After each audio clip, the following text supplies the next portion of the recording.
Dito naman tayo sa Costco. Kuha mo tayo ng cart. Yes. Sayon. Anong babayin mo sa Costco? Ice cream. Ice cream? Yeah. Okay. Yung mga product dito sa Costco. Yan. At wala masyadong tao. Kanina raw sabi ni ate, marami daw tao dito. Umpisahan natin dito. Siyempre, hindi mawawala dito sa Costco ang free taste. At ayan, tinira na ni Zion. At ayan na po, bumapak na ang batuta. Kumuha na naman ng dark chocolate. Ayan. So, Yummy? free taste pa lang, busog ka na dito. Di ba, Zion? Yeah. Hi, ulit mo. Hi guys. Hi guys. Hi, guys. Welcome back to our channel. What's up? Channel. I'm Zion. I'm Zion. Go. Dito guys sa Canada, usong-uso tong Brita na to. Ayan. So, sinasala niya yung tubig. Although malinis naman yung tubig dito sa Calgary, ano.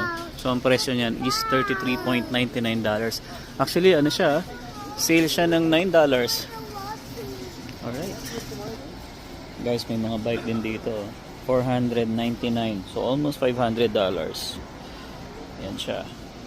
Sa tenderloin naman guys, no, $47.99. So ang presyo na to is, isipin nyo, $211. Kung sa peso ay 8,000. Woohoo! Grabe. Ito naman daw si Sayon. Anong gusto mo dyan? Gusto mo yan? Yeah. Gusto niya yan? O, get mo. Strawberry jam. Oh yeah, masarap to kasi guys, strawberry jam. Ito na lang isa kasi durog yan, no? May ano, bali. Itong isa. Magkano pala to? So ito pala guys ay $7.99. Sa mga cake naman guys, dito sa Costco ay nagkakahalaga ng $24.99. So almost $25 siya sa mga ganyan design. Ha? So ito naman $19. So $20 mga ganito.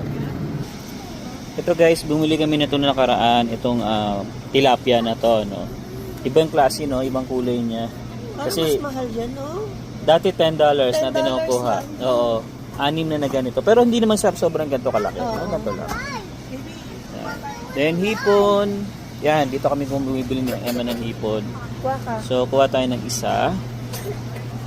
Ang presyo pala na ito guys, no, is $30. Ayan. Guys, ito chicken drumsticks, less $5 siya. So 18.93. So less nyo pa yung $5 dyan. Not bad, di ba? Kuha naman